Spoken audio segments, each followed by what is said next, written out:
I believe that this extraordinary summit congregates to ponder and to sanction the development of time-bound protocols for the progressive reopening of our economy. And this is important because, ladies and gentlemen, the COVID-19 pandemic is both a health crisis, but it is also a crisis to our economy as well. But I do believe there is also a fourth reason why this summit is convened today.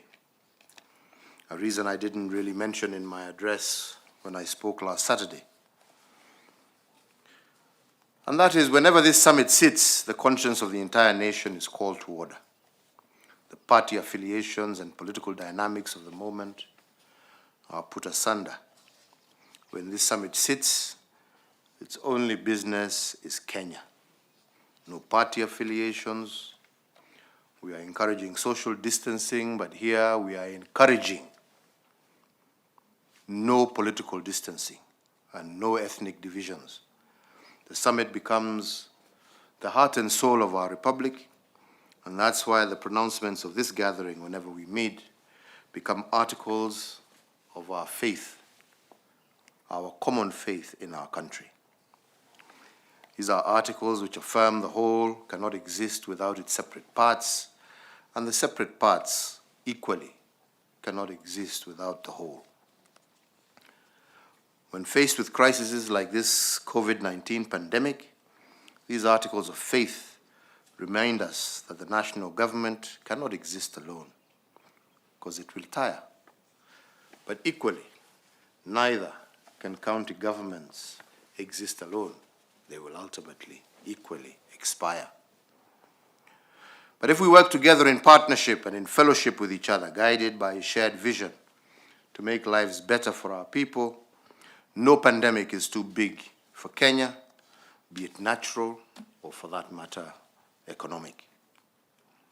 And I believe this is what the framers of our 2010 Constitution recorded in their unpublished notes, and they documented the power of our diversity and how the negative view that we are different brought out the fight in us when we were threatened.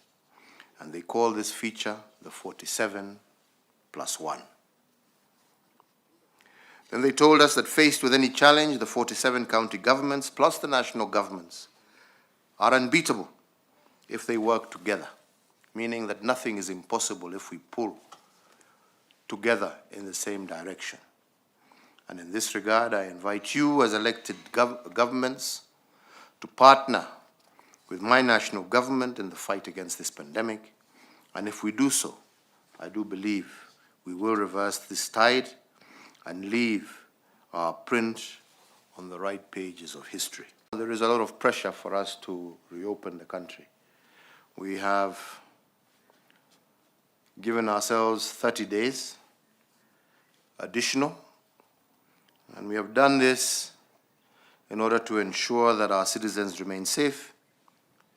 But I do believe that within that 30 days, each and every one of us must do that which is necessary to ensure that even as we open up in a manner that is safe, that protects our citizens, especially the elderly and those who have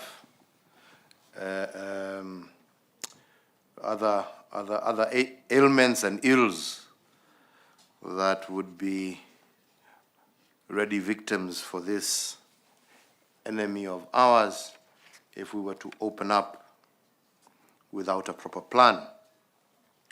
So we need to secure, during this particular period, an undertaking that every county should be able to deliver at least 300 beds in your isolation facilities. And towards this end, the National Treasury has already released approximately 5 billion Kenya shillings for this purpose, and this is intended to support each and every one of you. This is a challenge that calls our county government to be a heartbeat away from our sick ones, with the national government giving you all the support that we can. But if this moment has brought us, if if the moment has brought us this pandemic so that we can embed health provisioning in the counties as envisioned in our constitution, I also believe that then this pandemic is also an opportunity or a blessing in disguise. We must embrace it and grow it. If we fight the coronavirus from the ground up, from the county up to the national level, we cannot fail. And furthermore, we shall leave behind a healthcare system that will be able to deal with any kind of crisis in the future. In meeting this endeavor, WHO, the World Health Organization, has come out with guidelines on home-based care because 80% of our cases are asymptomatic. These are people you test for COVID-19, they come out positive, but they're otherwise well.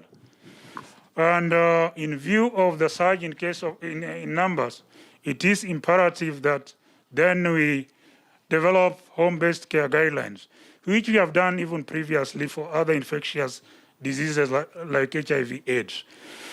And in terms of this, the county governments will play a critical role in identifying the home and the community facilities for isolation.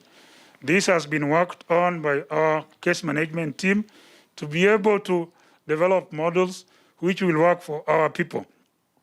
Further, we have translated the home-based care guidelines.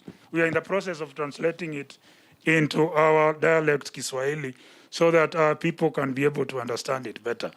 And we are also appealing to the counties to go ahead and translate it into the local dialects so that people can understand it, because this is basically the responsibility of the community. If we do that, we'll have the buy-in of the community and they'll be able to comply with instructions and guidelines on home-based care, and therefore will be able to achieve better success. This is the way to go, Your Excellency, because many of these people will have either a very mild form of disease or totally asymptomatic, and it does not make business sense to keep them in the hospital. If we carry out these activities, Your Excellency, we believe our health care system will not be overrun, and will be able to cope even when we reach the peak. It's clear that revenue is going to fall drastically, and we have no idea how it's going to perform in the years to come. So quite a number of sectors are gravely affected. If you look at the agricultural sector, it's been hit by low demand because export has shrunk. Mainly our foreign exchange earners like horticulture, tea, coffee, has even been made worse, even some situation in the agricultural sector with their own set of locusts.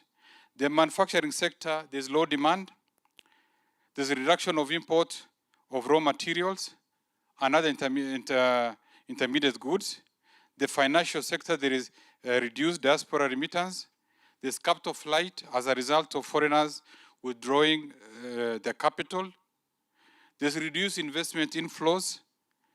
The revenue performance has actually gone down, and all other domestic taxes has also shrunk. If you look at the state of the service sector, tourism, hotels, and all the sectors that have been contributing to the economy are actually doing badly. We have gotten support by way of PPEs, by way of hand washing, for example, USAID, Rotary International, Logistics Support Center, the World Health Organization, PPEs, SHI, that is the Clinton Foundation, testing kits, and so on and so forth. Some of this support in kind is something we can supplement the counties so that you do not go buying PPEs when we have gotten people volunteering to give us PPEs, and therefore utilize some of that money towards the 300-bed capacities that we have proposed. Your Excellency, I want to say and state here that the cooperation that we have gotten from the governors here present is exemplary.